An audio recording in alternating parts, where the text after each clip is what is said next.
જય ગુરુદેવ. ગુરુજીના ચરણોમાં સાક્ષાત દંડવત પ્રણામ. ગુરુજી, તમે તો ખરેખર મારા જીવનના દાતા છો. 2017માં જ્યારે મને આ 2009થી 17 સુધી દરરોજ વિચાર કરતી કે હવે તો મારે જીવવું જ નથી, ત્યારે અચાનક હું ભગવાનને પ્રાર્થના કરતી આકાશ સામું જોઈને કે કોઈ મને એવા ગુરુજી મળી જાય જ્ઞાનદાતા કે હું મારા જીવનને આગળ ધપાવી શકું. 2017માં જ્યારે પેપર સવારમાં ન્યૂઝ આવ્યું, મને પણ ખબર નહોતી કે કઈ જગ્યાએ કેવી રીતનું એડમિશન કરાવવું કે એ મને કાંઈ ખબર નહોતી. અને હું કાગળ લઈને સવારે દોડી આવી તો મને આગળથી અશોકભાઈએ કહેલું કે તમને અત્યારે નો એડમિશન મળે, તમારું થયું નથી એડમિશન, એટલા માટે તમને ગુરુજીને પૂછ્યું તો ગુરુજીએ મને અંદર આવવાની આજ્ઞા આપી હતી. પછી દરરોજને માટે સતત શિબિર ચાલુ જ રાખી છે. અને હવે મને એવું થાય છે કે મારે લાંબુ ને લાંબુ આયુષ્ય જીવવું છે. હવે મારે મરવું જ નથી.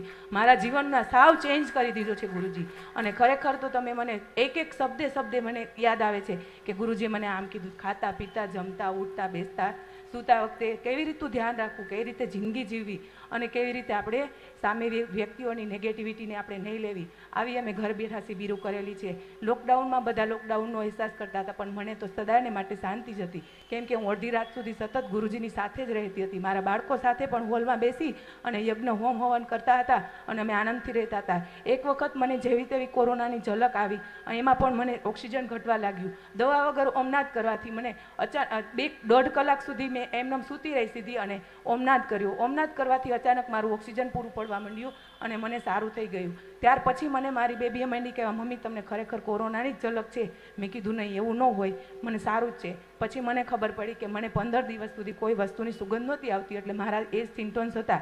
એટલા માટે હું એમ કહું છું કે મને ખરેખર ગુરુજી તમે એવું જીવનદાન આપ્યું છે તે હવે તો મારે ઉપર જવું જ નથી અને મારે જેમ બને એમ સારી એવી જિંદગી જીવી છે. સાથે 8 પોરે હું જ્યાં સુધી જાગું છું ત્યાં સુધી મારું મનમાં એટલી શાંતિ રહે છે, એવી મજા આવે છે કે એમ થાય કે ફરતી ફરતી શાંતિ જ આવે છે. કોઈ મને ગાળ દઈને વહી જાય તો પણ મને ગાળ અસર નથી કરતી અને મને એમ જ થાય છે કે નહીં, મારી અંદર કોઈક સાક્ષાત બેઠું છે અને મને સાથ આપી જ રહ્યું છે. અને હાલતા ચાલતા સૂતી વખતે ધ્યાન કરું છું, સૂતી વખતે ત્યારે પણ મને એક દિવસ ઊંઘ નહોતી આવતી અને હવે અત્યારે ધ્યાનમાં સૂતા પછી મને 3 કલાકની ઊંઘ હોય તો પણ ક્યારેય મારી આંખ પણ બળતી નથી. મને એવી સરસ ઊંઘ થઈ જાય છે. રેકી સાધનાથી હું મારા શરીરમાં ક્યારેય હું દવા નથી લેતી. હું મારી રીતે જ હું બધું મારું સોલ્યુશન કરી આપું છું અને દવાથી જેમ તમે કહો છો એવી રીતનું જ હું તમારી આજ્ઞાનું પાલન કરું છું.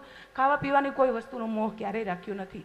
પેટને સારું લાગે એવું નહીં ખાવાનું, પણ પેટમાં સારો ખોરાક જ ભરવાનું. એવી તમે મને ગુરુજીએ મને જ્ઞાન આપ્યું છે કે આપણું પેટ કચરા પેટી નથી.